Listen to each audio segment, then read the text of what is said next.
Selamat pagi saudara, selamat berjumpa di Sapa Kalsel bersama saya Samsul Alam. Dan kali ini kita akan membahas topik menarik pada episode kali ini, yaitu terkait penanganan COVID-19 di Kalimantan Selatan sudah seperti apa dan apa langkah yang akan diambil oleh pemerintah Provinsi Kalimantan Selatan, khususnya tim gugus tugas percepatan penanganan COVID-19 Kalimantan Selatan. Dan saat ini kita sudah kedatangan narasumber dari Kepala Dinas Kesehatan Kalimantan Selatan yang juga merupakan juru bicara tim gugus tugas percepatan penanganan COVID-19 Kalimantan Selatan, ada Bapak Muhammad Muslim. Selamat pagi Bapak, apa kabar? Selamat pagi, Assalamualaikum warahmatullahi wabarakatuh. Ya. Alhamdulillah baik. Ya, terus semangat Pak ya, karena sepertinya perjuangan kita untuk menanggulangi COVID-19 ini masih terus berlanjut begitu. Ya, tetap semangat ya. Nah, mungkin bisa sedikit kita review sampai saat ini seperti apa sebenarnya kondisi penularan ataupun pandemi COVID-19 yang terjadi di Provinsi Kalimantan Selatan. Apakah sudah mengalami perubahan yang signifikan dari sebelum-sebelumnya gitu Pak? Baik. Jadi kalau kita lihat dari angka total memang naik ya. Angka total. Jadi angka total kalau periode tanggal 5 Agustus ya, itu sekitar 6.411 itu total. Tetapi kalau kita lihat bagaimana tren sembuhnya juga semakin meningkat. Jadi kita lihat tren sembuhnya saat ini sudah berada pada posisi presentasinya itu 58%, 58% lebih ya. Kemudian angka kematiannya juga semakin menurun ya, sekitar 4,7. Nah ini terus. Jadi kalau kita lihat di 13 kabupaten kota ada yang ada trennya yang menurun, walaupun masih ada juga yang masih laju insidennya masih cukup naik gitu. Nah, jadi yang harus kita perhatikan juga di sini adalah satu, kemampuan kita di dalam menangani. Betul. Terutama yang kita temukan, kemudian kita rawat, kemudian kecepatan sembuhnya. Jadi langkah-langkah penanganan harus cepat. Di sisi lain juga upaya-upaya menghambat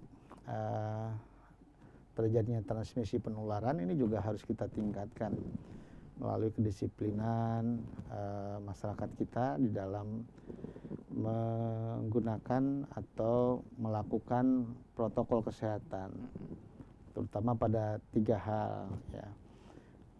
Menggunakan masker dengan benar, kemudian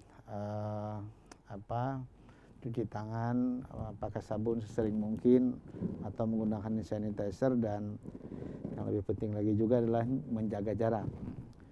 Dan tentu saja untuk meningkatkan daya tahan tubuh dengan mengkonsumsi makanan yang bergizi, olahraga. Inilah upaya-upaya yang harus kita lakukan dalam upaya pencegahan. Sepanjang sampai saat ini kita memang belum mempunyai vaksinnya. Walaupun ini saat ini sudah diusahakan oleh pemerintah kita dengan berbagai cara, dan obat definitifnya juga belum ya.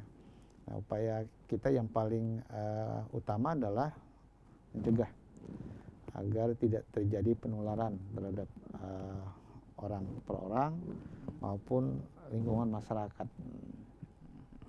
Kalau kita lihat sampai saat ini, apakah sebenarnya penularan COVID-19 di Kalimantan Selatan apakah sudah cenderung lebih melandai atau masih ada kemungkinan ledakan kasus begitu?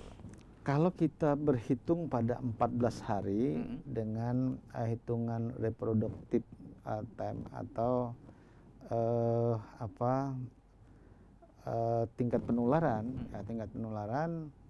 Jadi selama 14 hari dari belakang itu ya sampai tanggal 3 kemarin ada kecenderungan sebenarnya.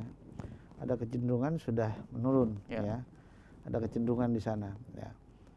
Oleh karena itu upaya-upaya kita ya, dengan adanya kecenderungan begini harus kita pertahankan dan harus kita tingkatkan. Terutama di dalam melakukan upaya tracing kita. Jadi di Kalimantan Selatan ini, di tempat kita ini, upaya-upaya masif mencari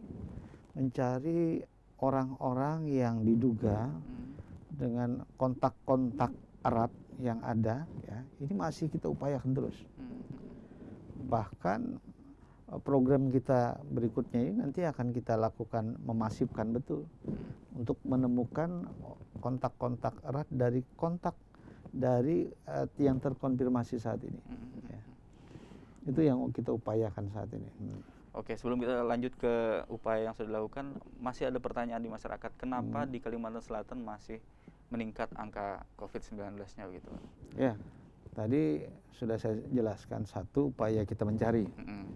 Jadi upaya kita mencari, menemukan, ya, menelusur ke berbagai orang yang kita duga sebagai kontak eratnya itu, ya, kita cari. Jadi sebagai contoh misalnya ini ketemu konfirmasi positif, maka upaya surveillance melakukan penyelidikan epidemiologi, siapa kontak-kontak orang ini, ditelusur, ketemu, kemudian kita lakukan tes, kita periksa melalui PCR. Dan pada saat ini kemampuan PCR kita kan bagus nih, sehingga konfirmasi itu semakin cepat. Nah tentu saja semakin cepat ini, temuan-temuan ini semakin cepat, ya, sehingga hasil ini nampaknya kecenderungannya naik. Tapi kembali lagi tadi saya sebutkan bahwa dari jumlah misalnya yang 6.411 itu, ini kan yang sembuh 3.731, ya. Kemudian yang saat ini dirawat, ya, sebagai kasus yang masih aktif 2.381, yang masih aktif yang dirawat. Dan lebih dari 88% itu mereka adalah orang-orang yang dirawat itu tanpa gejala atau gejalanya ringan. Jadi hanya sekitar kurang lebih 12% saja yang kita rawat itu dengan kondisi-kondisi mulai dari sedang sampai dengan berat itu. Ya. Nah inilah dua sisi ini yang harus kita perhatikan. Satu sisi kita harus menangani dengan cepat dengan mencegah tadi, menemukan orang-orang yang tidak atau gejalanya ringan ini, jangan sampai mereka masuk ke wilayah yang menjadi berat. Nah inilah fungsi-fungsi, salah satunya kita melakukan telusur atau yang kita sebut dengan tracing itu. Oke, baik. Setelah ini kita akan tanyakan terkait strategi yang sudah disusun oleh pemerintah Provinsi Kalimantan Selatan. Ada rencana 10.000 swab massal begitu Pak, ya? Ya. Nah, kita akan kembali, saudara, tetaplah bersama kami.